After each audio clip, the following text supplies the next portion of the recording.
What is up, guys? We're doing the usual. Make sure you like and subscribe, hit that bell notification so you get every video I post. I know I haven't been posting a long time, but I try to post. And if you watch my video, I said I was gonna post in 7 hours. I tried to post and it didn't work. I don't know why. So I'm going to be watching this video. Let's get in the video.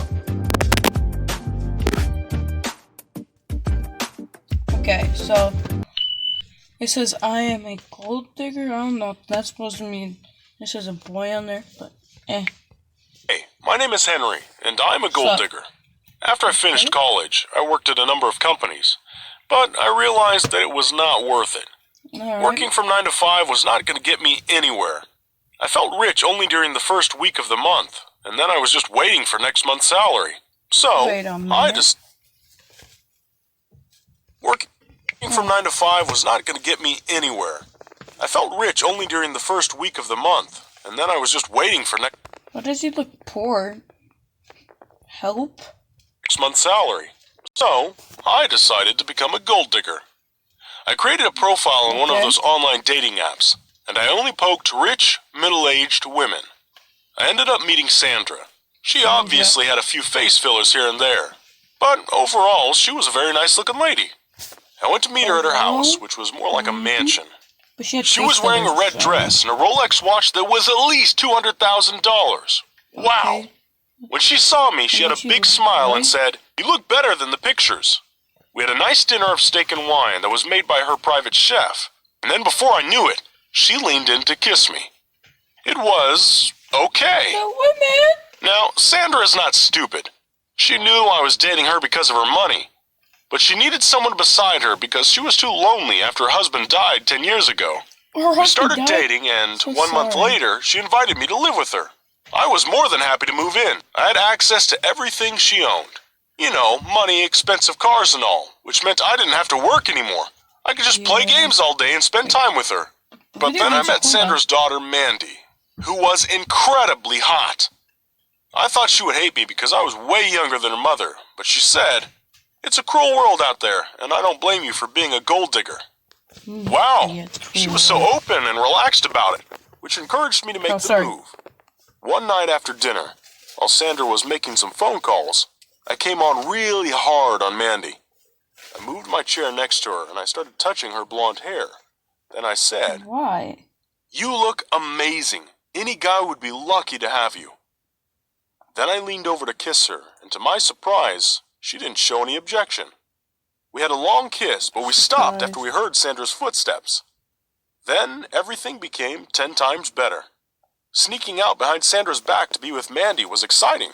It was like pumping adrenaline into our bodies. We both enjoyed fooling around. Mandy and I would see each other when Sandra had business trips or when she was with her friends. It was so much fun. One time, Mandy and I agreed to meet in a hotel room to celebrate our 3 months anniversary. We found Sandra sitting on the bed looking furious. We were shocked to see her. We couldn't say a word. She said in a cold voice, "So, my sick boyfriend is cheating on me with my daughter. What a joke." Then she pressed a button on her phone and her bodyguard came in and started to hit me hard. He kicked me in my stomach to the point where I felt like throwing up. Then she turned to Mandy and said, "I hope you are happy with him because you're not getting any of my money anytime soon." Mandy started screaming and shouting, saying, "You can't cut me off my inheritance, you hoe. You know it belongs to my father." But Sandra looked at her like she was looking at a bug and said, "Your dad is dead. It's my money now. You just watch and see." Then she walked out with her bodyguard, leaving us looking miserable. Mandy and I sat there feeling desperate. My body was in pain and she was crying from what just happened. But something good came out of that incident. We realized that we were both in love. Going behind Sandra's back was wrong, but we really liked each other, so we decided to live together.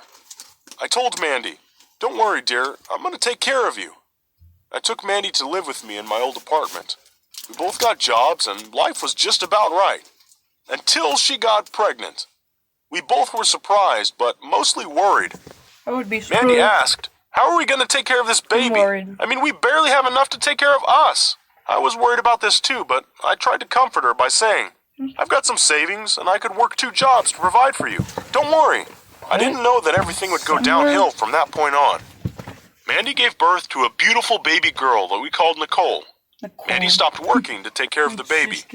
Then one morning, though, my manager called me and said, "I'm sorry, but we have to let you go."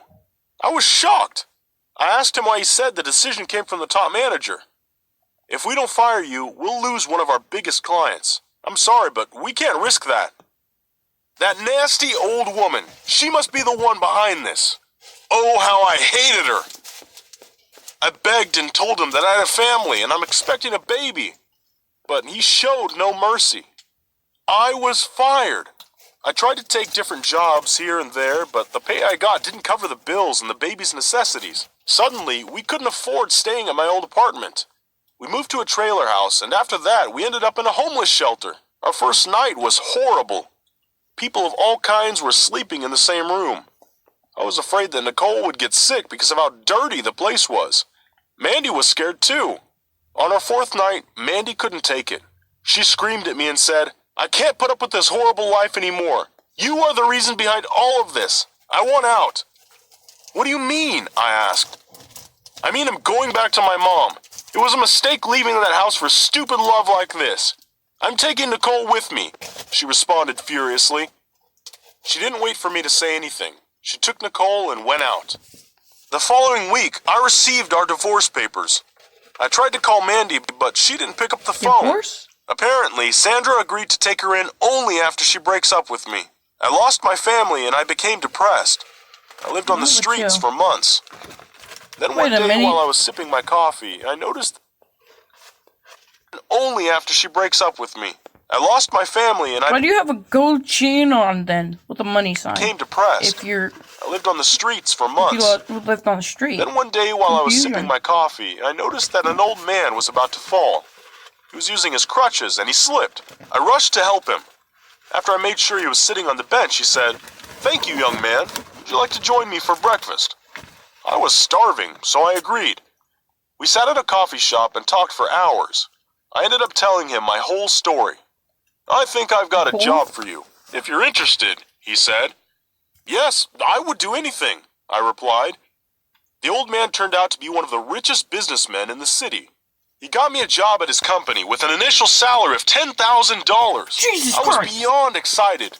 I haven't seen that money for a long time. I started working hard to show that man that I deserved the opportunity he had given me. And in a year, I became the CEO of all his companies. Life was going great again, and I thought about reaching out for Mandy. I wanted to have a relationship with my daughter Nicole.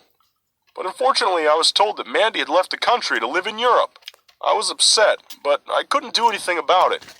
Then I met another amazing girl. Her name was Elizabeth. She was the lawyer of one of our firms. We fell in love and got married and had 2 boys and a girl. I was happy and forgot everything about my past. But 20 years later, something terrible happened that shook my life. My youngest boy, John, got really sick and both of his kidneys failed. The doctors said he needs a kidney transplant as soon as possible. I was devastated to hear the news. All of us were tested to see if any of us was a match. I mean, I would do anything for him. But unfortunately, none of us was a suitable donor, and John was put on the waiting list. So I had the idea to contact Nicole.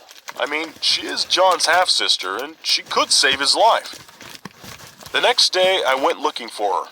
I hired someone to gather some information. Hello. Big is the most wonderful, beautiful, and Information about her, and in a week, I was standing at her doorstep. I knocked on the door and waited. 5 minutes later, she opened with a strange look on her face and said, "Oh, look who's here! You finally decided." Sorry, quick missions. If this video gets 1 like, I'll play. You want to get to know your No, 2 likes. 2 likes. 2 likes. I'll play daughter? a video game. I didn't know what to Peace. Back to the video. say, but I asked, "Do you know who I am?" And she responded sarcastically, "Hi, Henry, the father who left me and then went out to have his own family." She invited me in. I was trying to wrap my head around the whole thing. She knew who I was, but she didn't want anything to do with me. She was sad and upset this whole time because I didn't come looking for her. "What brings you now?" she said sharply. I was ashamed, but I said, "I have a favor to ask." Her mouth dropped open the minute I told her what I needed, and just like I expected, she refused. She said, "After all these years, you are coming back to ask me to save your son? Are you crazy? No!" I got up to leave. No. Her face was red from anger, but I looked around and I saw her picture with 2 little kids, and I said, "I think they're your kids. I would love to meet my grandchildren. Consider my advice to you as a parent." Her eyes started to tear up and I left without saying goodbye. A week later, I got a call from the hospital. They said they found a match.